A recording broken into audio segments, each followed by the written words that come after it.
Shepherd me, O God, beyond my wants, beyond my fears, from death into life.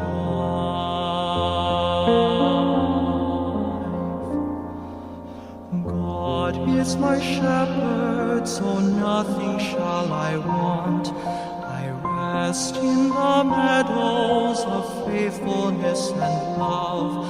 I walk by the quiet waters of peace.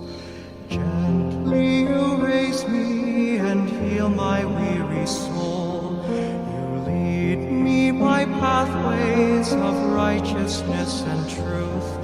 My spirit shall sing the music of your name.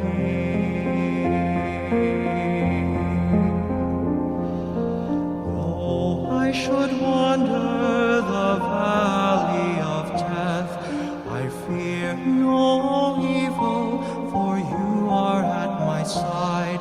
Your rod and your staff, my comfort and my hope.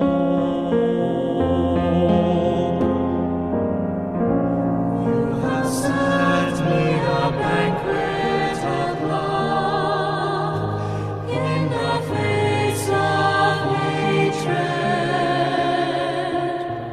crowning me with love beyond my power to hold. Surely your kindness and mercy follow me all the days of my life. I will dwell in the house of my God